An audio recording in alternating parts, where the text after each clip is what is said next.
Fantastic four finally release हो चुके हैं और ये एमसीयू की एक ऐसी मूवी है जो कि एक ऑल्टरनेट यूनिवर्स में बनी हुई है, इंक्लूडिंग डिफरेंट टाइमलाइन।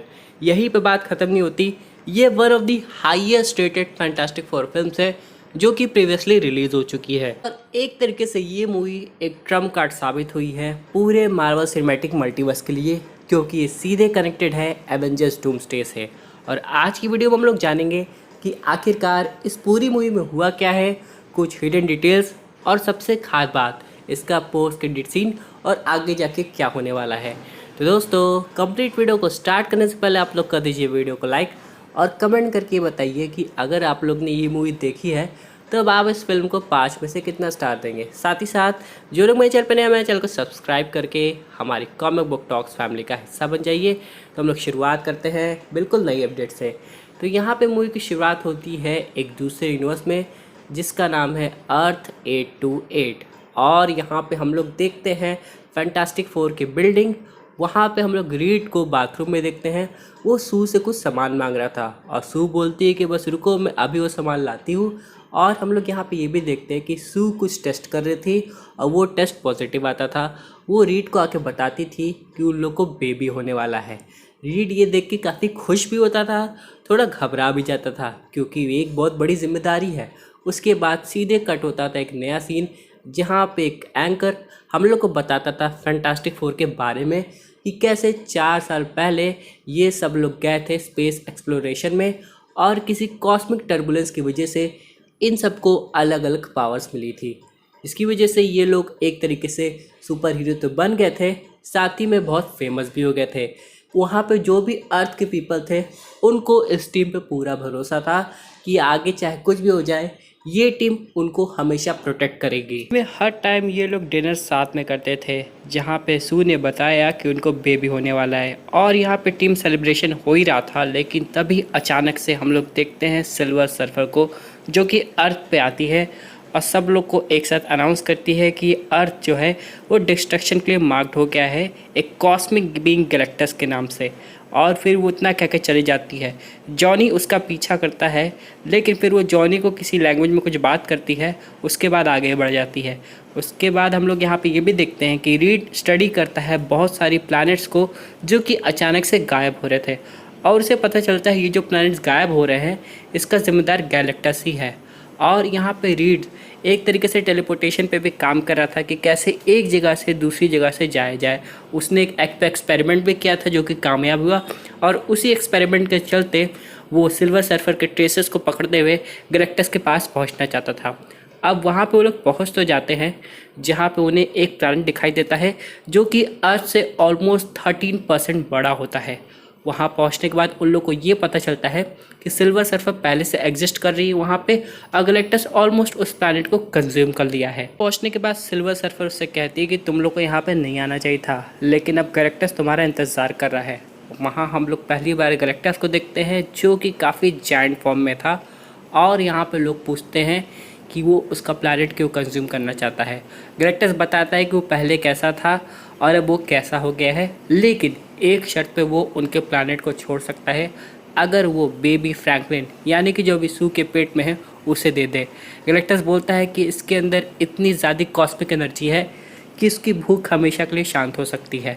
लेकिन यहाँ पे रीड हैरान हो जाता है। उसने कहा है कि उसने सू पे काफ़ी सारे टेस्ट किए हैं, ऐसा हो ही नहीं सकता, उनका बेबी बिल्कुल नॉर्मल है, उसके पास ऐसी कोई भी सुपर पावर नहीं है। लेकिन गैलेक्टस इस बात से डिनाई करता है और वो सीधे उस सू पे अटैक करने की कोशिश करता है। यहाँ पे जॉनी स्टॉर्म गुस्से में आके गैलेक्टस की शिप में आग लगाने लगता है और लोग किसी तरह वहाँ से भागते हैं और सिल्वर सर्फर को भी चकमा दे देते हैं। जब रीड यहाँ पे वापस आता है तो लोग काफ़ी डर जाते हैं और पूरी जनता को बताते हैं कि गैलेक्टस ने कुछ भारी भरकम डिमांड की है, वो है उनका खुद का बेबी फ्रैंकलिन रिचर्ड्स। और यहाँ पे जितने भी पीपल हैं जो कि फैंटास्टिक फोर को प्यार करते थे वो एक तरीके से उनकी नफरत करने लगते हैं कि एक बच्चे के लिए वो पूरे अर्थ को कैसे दाव पे लगा सकता है। और यहीं पे फिर इसके बाद हम लोग को पता चलता है कि रीड को समझ में आ गया है कि फ्रैंकलिन के पास सही में सुपर पावर्स है, लेकिन अब उसे अपने बच्चे को भी बचाना है, साथ में पूरी अर्थ को भी बचाना है। ये सिलसिला काफ़ी लंबे समय से चलता रहता है और सू एक बार फ्रस्ट्रेट होकर सीधे पब्लिक के पास पहुंच जाती है और डिक्लेयर करती है जो भी बन पड़ेगा वो करेंगे और गैलेक्टस अर्थ को कंज्यूम नहीं कर पाएगा। अब यहाँ पे रीड जो है वो एक नेटवर्क सिग्नल पोर्टल पे वर्क करता है। वो ऐसा पोर्टल बनाने की कोशिश करता है जो कि पूरी अर्थ को ही काफ़ी लाइट ईयर्स आगे किसी डिस्टेंस गैलेक्सी में पहुंचा दे जो कि गैलेक्टस से काफ़ी दूर हो। अब यहाँ पे वो पोर्टल्स बस एक्टिवेट ही करने वाला था, लेकिन सिल्वर सर्फर उसे डिस्ट्रॉय कर देती है। सिर्फ एक पोर्टल बचा होता है, तभी जॉन स्टॉर्म आके उसे रोक लेता है और उसे ये भी पता चलता है कि वो अब सिल्वर सर्फर की लैंग्वेज में भी बात कर पाता है और उसका नाम बताता है जो कि होता है शाला बेल। वो भी पहले एक नॉर्मल थी, लेकिन गैलेक्टस की हेराल्ड बन गई इस शर्त पे क्योंकि गैलेक्टस ने उसके वर्ल्ड को छोड़ दिया था।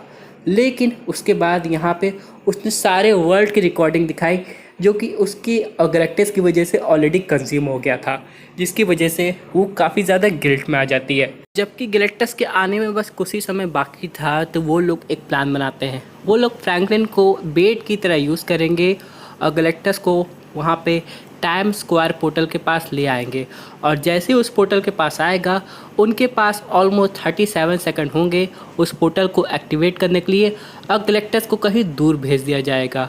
लेकिन जब गैलेक्टस आया तो वो अपना हिसाब से साइज़ अपना बड़ा छोटा कर ले रहा था और जैसे ही वो अर्थ पे पहुंचा उन लोग का प्लान फेल हो गया क्योंकि गैलेक्टस समझ गया था कि असल में बेबी कहाँ पे है और किसी तरह बेबी को पकड़ के वहाँ से ले जा रहा था। बाकी फैंटास्टिक फोर टीम उन्हें रोकने की कोशिश कर रही थी और सू स्टॉर्म अपना पूरा जान लगा दी अपने बच्चे को बचाने के लिए और यहाँ पे अपनी एनर्जी शील्ड जनरेट कर ली और फ्रैंकलिन किसी तरह बेबी को बचा लिया था। लेकिन फिर यहाँ पे उसने इतनी एनर्जी जनरेट कर दी थी जिसकी वजह से वो ऑलमोस्ट एंड पे आ गई थी। लेकिन फैंटास्टिक फोर के पूरी टीम ने गैलेक्टस को किसी तरह वहाँ से हटा दिया। अब गैलेक्टस टेलीपोर्ट होके कहाँ चला गया ये तो नहीं पता, लेकिन सू का अंत हो गया था और ये देख के पूरी टीम हैरान हो गई थी और सब लोग ग्रीव कर रहे थे। लेकिन जैसे ही फ्रैंकलिन ने सू को टच किया सू की जान वापस आ गई थी और वो लोग फिर से यूनाइट हो गए थे। यहाँ पे कहानी ख़त्म तो हो गई थी, लेकिन उसके बाद हम लोग देखते हैं कुछ साल बीत जाते हैं और सू यहाँ पे फ्रैंकलिन की केयर कर रही है। लेकिन तभी वहाँ पे एक आदमी आता है जो कि ग्रीन कलर का क्लोक पहना हुआ था और मास्क लगाया हुआ था। अब इसके आगे वो क्या करता है वो हम लोग को डूम्सडे में पता चलेगा, क्योंकि जैसा कि हम लोग समझ चुके हैं ये कोई और नहीं बल्कि डॉक्टर डूम है और इसे फ्रैंकलिन रिचर्ड्स से क्या काम है ये तो आगे जाके हम लोग को बहुत डिटेल में रूसो ब्रदर्स एवेंजर्स डूम्सडे के थ्रू समझाने वाले हैं। साथ ही में गैलेक्टस एक ऐसा बीइंग है जिसे मारा नहीं जा सकता है, उसे लंबी नींद दी जा सकती है। वो टेलीपोर्ट होकर कहाँ गया, क्या वो हम लोग के यूनिवर्स में आ गया या फिर कहीं और? इस सब से तो एक चीज़ कंफर्म है कि गैलेक्टस की भी दोबारा वापसी हो जाएगी। कुल मिला के ये मूवी काफ़ी ज़्यादा फैंटास्टिक थी और ऑडियंस को बहुत ज़्यादा पसंद आई थी। लेकिन मैं आपको एक डिलीटेड पोस्ट क्रेडिट सीन के बारे में बताना चाहता हूँ जो कि था नोमन रैड के सिल्वर सर्फर का, जो कि हम लोग को पुरानी वाली फैंटास्टिक फोर पार्ट 2 मूवी में देखने को मिला था। वो हम लोग को देखने को मिलने वाला था, प्लस यहाँ पे क्रिस इवंस का जॉन स्टॉर्म भी हम लोग को देखने को मिलने वाला था, लेकिन वो सीन डेलिबरेटली कट कर दिया गया था। इसकी जगह ये डॉक्टर डूम वाला सीन आ गया था। आप लोग ने मूवी में नोटिस किया होगा कि सू स्टॉर्म एक बार एक पीस टॉक कर रही थी तो वहाँ पे हम लोग को लैटवेरिया की एक चेयर दिखाई दी थी जो कि एम्प्टी थी। तो इस बात का सिग्नल है कि विक्टर वॉन डूम वहाँ मौजूद था पहले से उस यूनिवर्स में, बस हम लोग को दिखाई नहीं दिया गया। तो डेफिनेटली ये जो पर्सन है जो कि हम लोग को पोस्ट क्रेडिट सीन में देखने को मिला है वो डॉक्टर डूम ही है और वो फ्रैंकलिन को लेके जा चुका है।